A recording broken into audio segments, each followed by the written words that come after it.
Hello friends, very good morning to all. Welcome to the class. In this video lecture, we will learn our lesson number 4 from the diary of Anne Frank from the book First Flight. So here we start the lesson. Before we start the lesson, there is a small description related to this diary which is written by Anne Frank. तो ये जो chapter है, it is a part of her diary. उसकी diary में से ही इस हमारे जो चैप्टर है उसमें से एक पोर्शन है उसका जो लिया गया है, और इसको लिखने वाली खुद एन फ्रैंक है. तो ये एन फ्रैंक कौन है, that we will see. Before you read, Anneliese Mary Anne Frank, 12th June 1929, February, March 1945, was a German-born Jewish girl who wrote while in hiding with her family and 4 friends in Amsterdam during the German occupation of the Netherlands in World War II. Her family had moved to Amsterdam after the Nazis gained power in Germany, but were trapped when the Nazi occupation extended into the Netherlands. यहाँ पर Anne Frank की बात की है कि Anne Frank जो है एक जर्मन बॉर्न गर्ल है, bye religion she is a Jewish girl, और वो अपनी फैमिली और अपने फ्रेंड्स के साथ जब जर्मनी छोड़ के वो एम्स्टर्डम जाते हैं, जैसे नाजीज़ की सत्ता, नाजीज़ के पास पावर आ जाता है, तो अपने आप को छुपाने के लिए वो लोग अपने शहर को छोड़ के वो दूसरी जगह पे जब जाते हैं, और अपने आप को छुपाने के लिए जब अपनी फैमिली और अपने फ्रेंड्स के साथ वो अपने फादर की एक ऑफिस है वहाँ पर करीबन 2 साल तक वो वहाँ पर ही छुपे रहे. ड्यूरिंग दैट पीरियड एरन ने जो डायरी लिखी थी, it became so famous, and उसके फादर ने बाद में उसकी ये जो डायरी है उसको पब्लिश करवाया, और ये डायरी जो है उसकी वो सभी लैंग्वेज में ट्रांसलेट भी हुई, और वर्ल्ड की सबसे ज़्यादा पढ़ी जाने वाली बुक में से एक है, that is diary of Anne Frank. As a persecution against the Jewish population increased, the family went into hiding in July 1942 in hidden rooms in her father's Otto Frank's office building. After 2 years in hiding, the group was betrayed and transported to the concentration camp system, where Anne died of typhus in Bergen-Belsen within days of her sister, Margot Frank. Her father, Otto, the only survivor of the group, returned to Amsterdam after the war ended to find that her diary had been saved. Convinced that it was a unique record, he took action to have it published in English under the name The Diary of a Young Girl.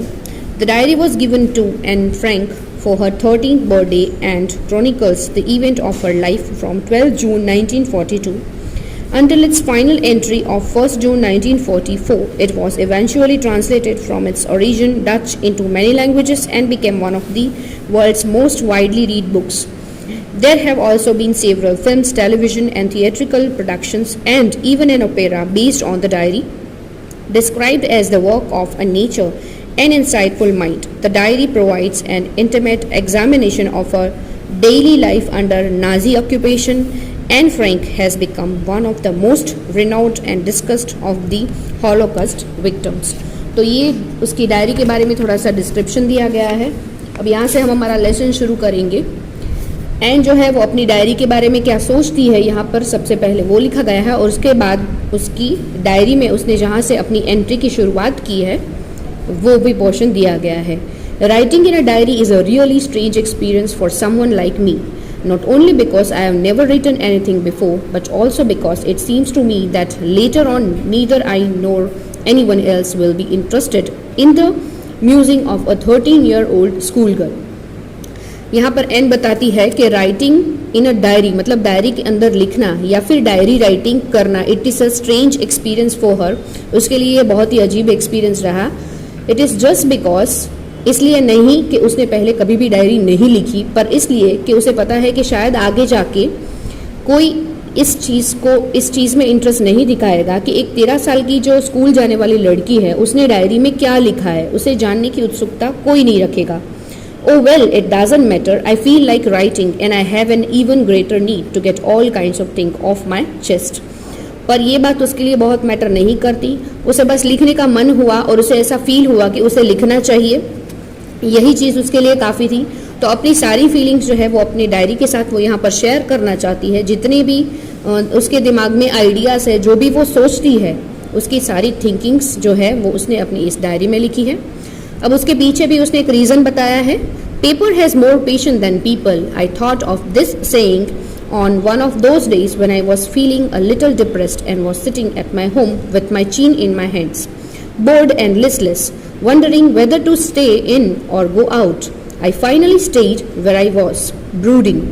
Yes, paper does have more patience, and since I am not planning to let anyone else read this stiff-backed notebook, grandly referred to as a diary, unless I should ever find a real friend, it probably won't make a bit of difference. यहाँ पर N बताती है कि paper जो है उसके पास लोगों से ज़्यादा पेशेंट है, यानी कि उसमें ज़्यादा धैर्य होता है, क्योंकि अगर आप किसी बात को या कोई अपनी ऐसी फीलिंग्स है या आपकी कोई सोच है, अगर आप किसी के साथ शेयर करना चाहते हो, आप जो कुछ भी बोलते हो या किसी को भी बताना चाहते हो, तो इट टेक्स लिमिट, उसकी बहुत लिमिट होती है, क्योंकि हर एक इंसान ऐसा नहीं होता जो सारी आपकी बातें सुने। पर यहाँ पर डायरी ही एक ऐसी चीज़ है जिसमें पेपर होता है, तो आप जितना चाहे उतना लिख सकते हो, लिमिटलेस यहाँ पर लिख सकते हो। तो एक बार की बात है जब एन अपने घर पे बैठी हुई है, अपने दोनों हाथ जो है अपनी चिन पे लगाए हुए ऐसे बोर हो रही है घर पे। यहाँ पर वो सोच रही है कि क्या उसे घर पे रहना चाहिए या बाहर जाना चाहिए। फाइनली शी डिसाइडेड कि उसे घर पर रहना चाहिए और अपनी डायरी में लिखना चाहिए, और उसका ये भी बताना है कि जब तक उसे कोई अपना रियल फ्रेंड नहीं मिल जाता तब तक उसके लिए अपनी डायरी ही उसका बेस्ट फ्रेंड है। Now I am back to the point that prompted me to keep a diary in the first place. I don't have a friend. और एक ये भी रीज़न है उसके पास कि उसका कोई बेस्ट फ्रेंड नहीं है जिसके साथ वो अपनी सारी फीलिंग्स को शेयर कर सके। Let me put it more clearly, since no one will believe that the 13-year-old girl is completely alone in the world, and I am not. I having loving parents and a 16-year-old sister, and there are about 30 people I can call friends. यहाँ पर वो और भी clear करती है इस बात को कि शायद दुनिया में कोई विश्वास उसका ना करे कि एक 13 साल की लड़की भी दुनिया में अकेली हो सकती है। और हाँ, मैं अकेली नहीं भी हूँ, क्योंकि उसके पास अपनी लविंग फैमिली है, उसके पेरेंट्स है, 16 साल की बड़ी बहन है, और आसपास ऐसे 30 लोग और हैं जिसे वो अपना फ्रेंड्स बुला सकती है। तो उसके पास फैमिली भी है, loving aunts and a good home, और एक अच्छा घर भी है और आंट्स भी हैं जो उनसे बहुत प्यार करती हैं। No, on the surface I seem to have everything except my one true friend. अगर ऊपर से देखा जाए ऑन द सरफेस, तो उसके पास सब कुछ है एक्सेप्ट वन ट्रू फ्रेंड। एक अच्छा सच्चा फ्रेंड नहीं है जिसके साथ वो अपनी सारी फीलिंग्स को शेयर कर सके। All I think about when I'm with friends is having a good time. I can't bring myself to talk about anything but ordinary everyday things. We don't seem to be able to get any closer, and that's the problem. Maybe it's my fault that we don't confide in each other. In any case, that's just how things are, and unfortunately, they are not liable to change. This is why I have started the diary. Confide का मतलब है to tell personal things privately to a person that one trust. यहाँ पर उसका मानना है कि उसका कोई ऐसा बेस्ट फ्रेंड नहीं है, ट्रू फ्रेंड नहीं है जिसके साथ वो अपनी सारी फीलिंग्स, जो प्राइवेट थिंग्स भी है, उसको भी वो शेयर कर सके, जिस पर वो ट्रस्ट कर सके। तो उसका मानना ये है कि कभी कभी हम अपने ही स्वभाव से किसी के साथ इतना क्लोजली या फिर इतने जल्दी से मैच नहीं हो पाते, और वो ये भी यहाँ पर कन्फेस करती है कि शायद ये उसकी खुद की ही प्रॉब्लम है कि वो किसी के साथ इतना जल्दी से मैच नहीं हो पाती, एंड फॉर दैट रीज़न ये अपने स्वभाव को, मतलब ये जो उसकी आदत है उसको वो चेंज भी नहीं कर सकती। सो इसके लिए उसको ये बेटर ऑप्शन लगा कि वो सारी चीज़ों को डायरी में लिखे और डायरी लिखना स्टार्ट करे। To enhance the image of this long awaited friend in my imagination, I don't want to jot down the fact in this diary the way most people would do, but I want the diary to be my friend, and I'm going to call this friend Kitty. अब यहाँ पर as a friend उसने कभी imagine नहीं किया था अपनी life में कि ऐसी भी कोई उसकी फ्रेंड होगी। तो जैसे सभी लोग करते हैं कि डायरी की शुरुआत में वो अपना लंबा चौड़ा इंट्रोडक्शन देते हैं, तो यहाँ पर एन को ये बात बिल्कुल पसंद नहीं है, पर फिर भी वो करना चाहेगी कि अपना एक स्मॉल डिस्क्रिप्शन वो देगी यहाँ पर आपको। और एज अ फ्रेंड अपनी डायरी को उसने अपना फ्रेंड मान ही लिया है, जिसको वो एक नाम देने जा रही है, और उसने अपनी डायरी को नाम दिया है Kitty. Since no one would understand a word of my stories of Kitty if I were a planch right in, I'd better provide a brief sketch of my life, much as I dislike doing so. यहाँ पर उसने बताया है कोई शायद ये ना समझे कि जब वो उसकी डायरी पढ़ेगा तब कोई नहीं जान पाएगा कि भाई डायरी किसने लिखी है, क्यों लिखी है। तो फॉर दैट रीज़न उसको बिल्कुल इच्छा नहीं है, पर फिर भी वो अपना छोटा सा इंट्रोडक्शन यहाँ पर शुरुआत में ही देना चाहेगी। My father the most adorable father I have ever seen, didn't marry my mother until he was 36 and she was 25। उसने बताया है कि मेरी फादर जो है it is a most adorable father. उन्होंने उनकी मदर से शादी की जब वो खुद 36 के थे और उनकी मदर जो है वो 25 की थी। My sister Margot was born in Frankfurt in Germany 1926 में। फ्रैंकफर्ट जो है वो जो जर्मनी के अंदर आया हुआ है, वहाँ पर उसकी जो बड़ी बहन है उसका बोर्न यानी कि उसका जन्म मार्गॉट फ्रैंक, उसका जन्म वहाँ पर हुआ था। आई वॉज बोर्न ऑन 12 जून 1929 और एन है उसका जन्म 12 जून 1929 को हुआ था। I lived in Frankfurt until I was 4, जब वो 4 साल की हुई तब तक वो लोग फ्रैंकफर्ट में रहे। माई फादर एमिग्रेटेड टू हॉलैंड इन 1933, उसके बाद 1933 में उसके फादर जो है वो इमिग्रेट होके हॉलैंड चले गए। My mother Edith Hollander Frank went with him to Holland in सितंबर की मंथ में उसकी मदर जो है एडिथ हॉलैंडर फ्रैंक वो भी उसके फादर के वहाँ गई। While Margot and I were sent to Holland in December, फिर उसकी बहन मार्गॉट और खुद एंड फ्रैंक वो दोनों Aachen to stay with our grandmother, उनको उन दोनों लड़कियों को, दोनों बहनों को अपनी ग्रैंड मदर अपनी दादी माँ के साथ रहना पड़ा। मार्गॉट वेंट टू हॉलैंड इन दिसंबर, मार्गॉट बाद में दिसंबर में अपने मदर फादर के वहाँ चली गई। And I followed in February when I was plunked down on the table as a birthday present for Margot, और फिर फेब्रुआरी में एन जो है वो भी अपनी फैमिली के वहाँ चली गई। और एन को लग रहा है कि मार्गॉट के पास मार्गॉट जो उसकी बहन है बड़ी, उसके पास उसको ऐसे रखा गया मानो वो उसके लिए कोई बर्थडे सरप्राइज है, जैसे कि उसको लाके दे दिया कि ये लो तुम्हारी छोटी बहन है and it is your birthday gift. I started right away at the Montessori nursery school, I stayed there until I was 6, फिर वहाँ पर उसने अपनी मॉन्टेसरी स्कूल को स्टार्ट किया जब वो 6 साल की थी।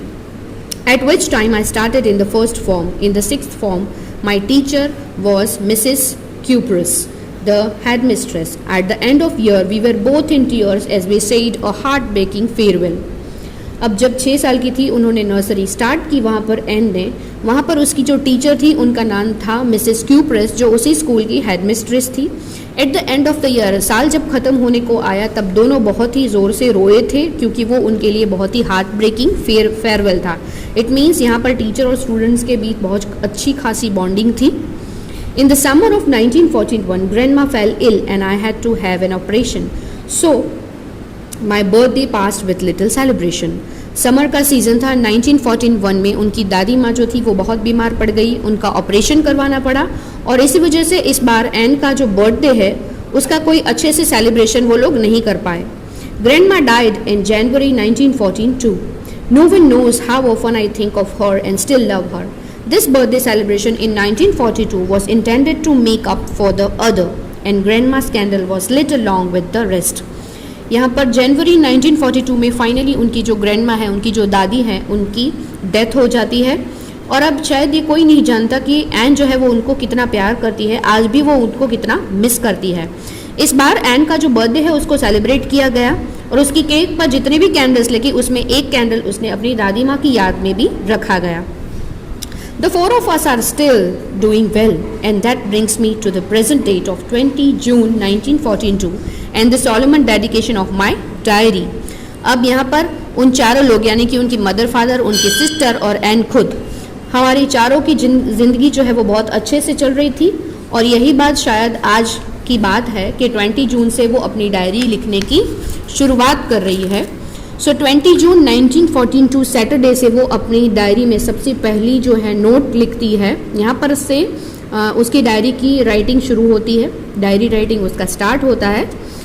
तो उसने अपनी डायरी को सबसे पहले एड्रेस किया है अपनी बेस्ट फ्रेंड जिसको उसने नाम दिया था kitty.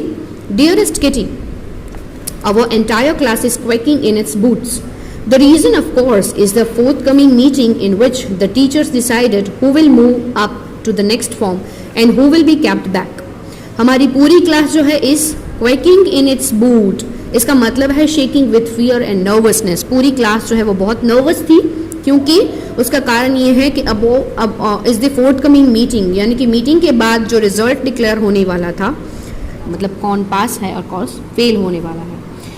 Half the class is making bets.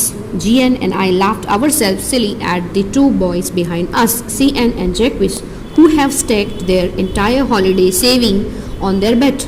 From morning to night, it's yours going to pass. No, I'm not. Yes, you are. No, I'm not. Even GS pleading glances at my angry outburst can't calm them down. If you ask me, there are so many dummies that about a quarter of the class should be kept back. But teachers are the most unpredictable creatures on the earth. यहाँ पर N बताती है कि पूरी class जो है हमारी nervous थी ये जानने के लिए कि आगे रिजल्ट्स क्या होने वाला है। इवन वो खुद और उसकी फ्रेंड जीएन वो दोनों हंस रहे थे, क्योंकि उसके पीछे बिहाइंड देम दो बॉयज़ बैठते थे, जिसमें एक है सीएन और दूसरा है जैक्विस। वो दोनों बस पूरे दिन बैट लगाए जाए थे और सुबह से लेके शाम तक बस यही बैट चलती रहती थी कि तुम पास होगे। उसने कहा नहीं मैं नहीं, तुम पास होगे। उसने कहा नहीं। ऐसे पूरा दिन बस बैट ही चली रहती थी। और हंसी इसलिए आ रही थी उन दोनों को कि उन्होंने अपनी जितनी भी हॉलीडे की सेविंग्स थी उन्होंने इस बैट पे खर्च कर दी थी। इवन यहाँ पर एंड खुद बताती है कि अगर मेरी राय लो तो हमारी आधी से ज़्यादा क्लास है वो डमीज़ है। They were fail, they become, वो फेल हो जाएंगे क्योंकि वो सब डमीज़ है, वो बहुत वीक है पढ़ाई में। और वो सब इसी क्लास में वापस आने वाले हैं। पर जो हमारे टीचर्स है, टीचर्स को वो बताती है the most unpredictable creatures on the earth. I am not so worried about my girl friends and my self, will make it the only subject I am not sure about is maths. Anyway all we can do is wait. Until then we keep telling each other not to lose heart. यहाँ पर उसे बहुत चिंता नहीं है अपनी और अपनी गर्लफ्रेंड्स की, क्योंकि उनको पता है कि वो सभी सब्जेक्ट्स में पास होने वाली है, सिर्फ एक ही सब्जेक्ट्स मैथ्स को छोड़ के, because she is not sure about maths कि वो उसमें पास होगी कि नहीं। फिर भी कोई बात नहीं है, all we can do is wait. हम कुछ नहीं कर सकते वेट करने के अलावा, मतलब उनको सिर्फ राह देखनी है कि आगे जाके रिजल्ट्स क्या होने वाले हैं।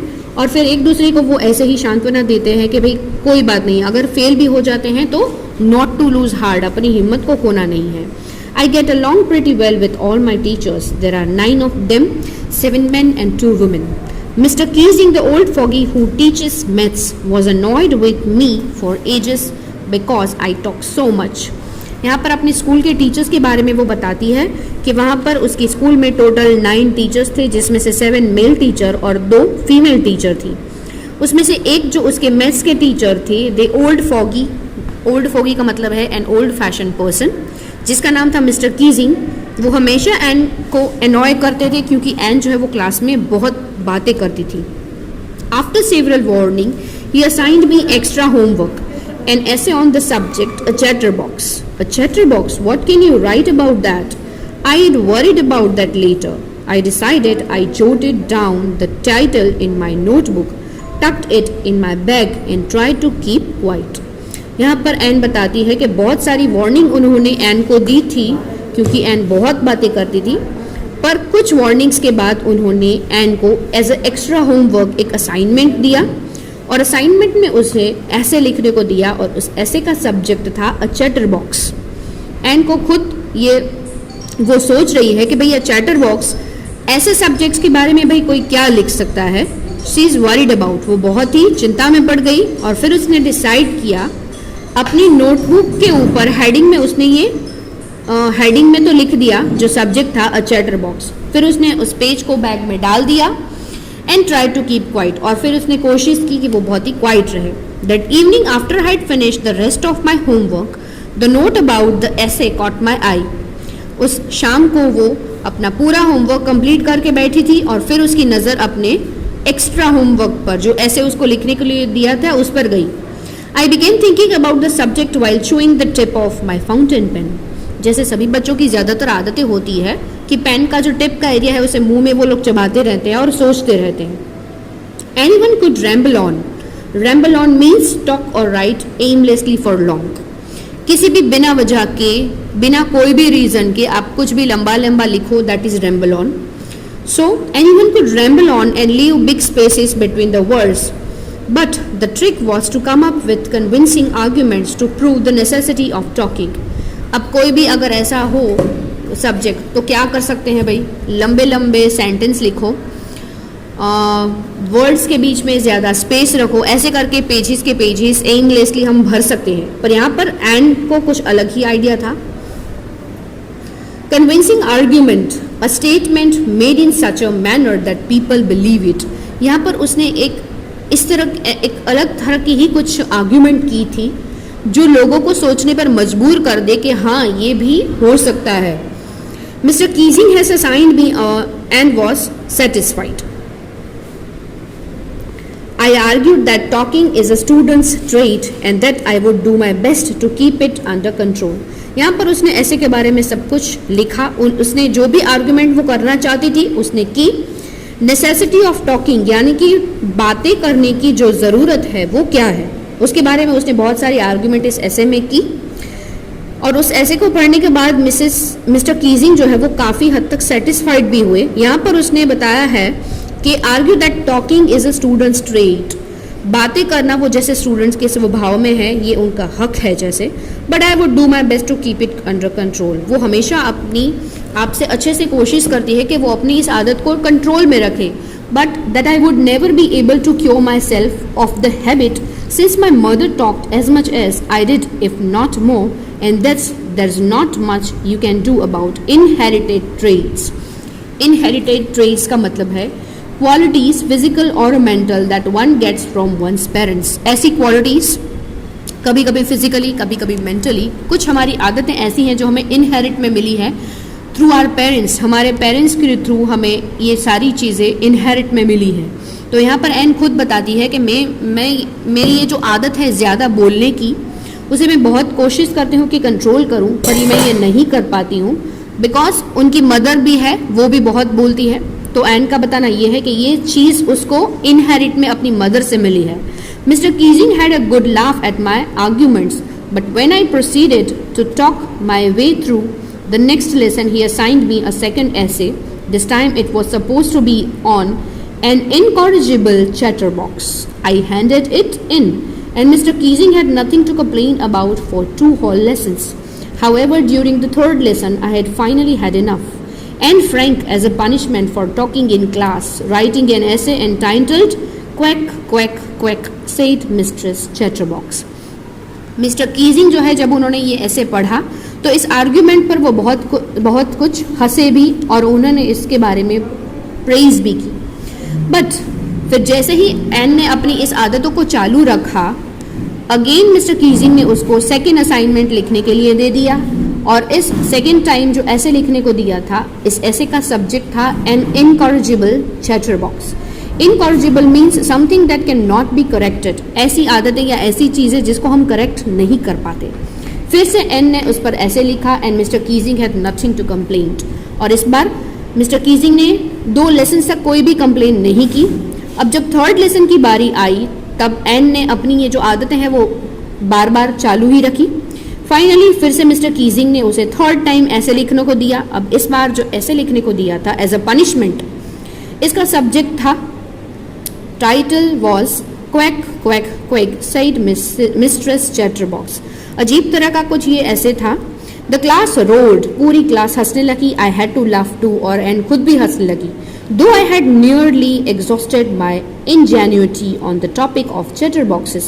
Ingenuity का मतलब है ओरिजिनलिटी एंड इन्वेंटिवनेस. ओरिजिनली आप अपने ऑन से क्या कर सकते हो, दैट इज इंजेन्युइटी. यहाँ पर जैसे उसकी इंजेन्युइटी जो है दैट इज एंड, वो यहाँ पर ख़त्म हो रही थी. जैसे कि एक सब्जेक्ट पे वो कितनी बार लिखी on the topic of chatterbox. It was time to come up with the something else. अब यहाँ पर जैसे टाइम आ गया था कुछ अलग कर दिखाने का. Something original. My friend Sen, who is good at poetry, offered to help me write the essay from beginning to the end in verse, and I jumped for joy. कुछ ओरिजिनल करना चाहती थी एंड इस बार. तो अपनी एक फ्रेंड थी जिसका नाम है सेन, वो पोइट्री लिखने में काफ़ी अच्छी थी. उसने एन की मदद की. तो एंड शुरुआत से लेके एंड तक उन्होंने वर्स स्टाइल में पूरी पोइट्री लिखी. और इस बार एन भी बहुत खुश थी इस पोइट्री को लेकर और खुशी के मारे वो उछल पड़ी. Mr. Keesing was trying to play a joke on me with this ridiculous subject, but I'd make sure the joke was on him. इस बार जब मिस्टर कीजिंग ने ये ऐसे पढ़ा, पूरा जो वर्स फॉर्म में था, उन्होंने कोशिश की कि इस बात को लेकर वो बहुत ही रिडिकुलस जोक बनाए इस सब्जेक्ट को लेकर, पर एन का मानना ये है कि एक्चुअल में वो जोक उसके खुद के ऊपर था। I finished my poem and it was beautiful. Anne ने अपनी पोएम कंप्लीट की और वो बहुत ही ब्यूटीफुल थी। It was about a mother duck and a father swan with 3 baby ducklings. ये जो वर्स थी, जो पोएम उसने लिखी थी, इट इज अबाउट एक मदर डक है और एक फादर स्वॉन अपने 3 बेबी डकलिंग्स के साथ, who were bitten to death by the father because they quacked too much। यहाँ पर उसके जो फादर है, बेबी डकलिंग्स जो 3 है, उसके जो फादर स्वॉन है, उसने उन तीनों बेबी डकलिंग्स को इतना बीट किया टिल द डेथ, जब तक उनकी डेथ हो जाए तब तक। और इसका रीज़न ये था कि वो बहुत ज़्यादा बोलते थे। Luckily, Mr. Keesing took the joke the right way. He read the poem to the class, adding his own comments and to several other classes as well. यहाँ पर मिस्टर कीजिंग ने ये पूरी पोएम पढ़ी, वो बहुत हंसे भी, अपनी कमेंट्स भी उन्होंने यहाँ पर की और बहुत सारे जोक भी बनाए। And to several other classes as well, और बाकी के जितने भी क्लास थे वहाँ पर ये पोएम भी उन्होंने पढ़वाई। Since then I have been allowed to talk and haven't been assigned any extra homework. और फिर उस दिन के बाद मिस्टर कीजिंग ने एन को अलाउ किया कि वो बातें कर सकती है, और उसके बाद उन्होंने कभी एन को एक्स्ट्रा होमवर्क नहीं दिया। On the contrary, mister Keesing always making jokes this days. और इसके बाद से मिस्टर कीजिंग भी हमेशा जैसे उनका नेचर ही चेंज हो गया, और वो भी क्लास में ऐसे जॉयफुली रहते थे और जोक्स भी बनाना उसी दिन से उन्होंने शुरू किया। योर्स एन, यहाँ पर वो अपनी डायरी एंट्री को ख़त्म कर रही है। Yours Anne, extracted from the diary of a young girl with slight adaption. ये जो मेन बुक है, एन की जो डायरी है, उसको जब बुक में पब्लिश करवाया गया था तब इस बुक का नाम दिया गया है the diary of a young girl, जिसको एन ने खुद लिखा था। और इसी बुक में से ये जो हमारा एक्सट्रैक्ट है उसको लिया गया है। I hope you understand all the difficult word meanings and enjoy the lesson very well. Thank you.